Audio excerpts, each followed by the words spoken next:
Well, it must be said that the Cinemateca has been in financial dire straits for some time. Previous governments really did it no favours. The actions undertaken by the Bolsonaro government seem to have finally put the nail in the coffin, or the final nail in the coffin, for this historic institution.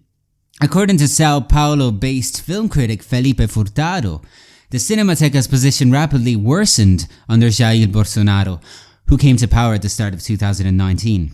He told Sight and Sound that they have zero interest in culture and memory, and their neoliberal views regard any sort of art funding as complete waste of resources. They also see most of art and education as suspiciously overrun by leftists. By the way, the fact that at the time of recording no major English-speaking film trade papers or websites have covered the Cinemateca's plight aside from Sight and Sound is a worrying thing in itself.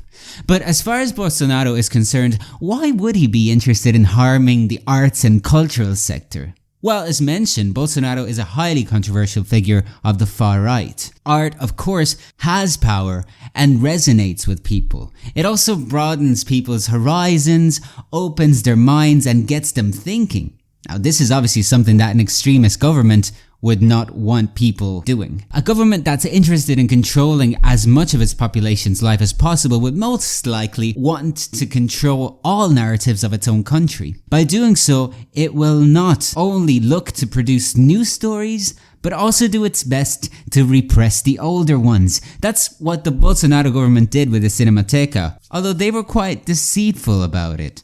They didn't burn it to the ground outright. They just cut its funds and then cut its energy sources, leaving all those reels of film to rot. And they're currently rotten as I'm recording this. Of course, one would assume that the intent is to destroy the past to increase investment in creating new films, perhaps ones that help communicate Bolsonaro's vision of his country and project an image of Brazil that he could really get behind. This is not a new concept, and it is an idea that recalls the term propaganda. Ah, that old term again. And you know, it's like the old saying, if it ain't broke, why try to fix it? Because you know what? Whatever Bolsonaro is doing is actually working. As of this recording, the coronavirus has killed more than 105,000 people in Brazil, making it the second highest death toll worldwide after the United States.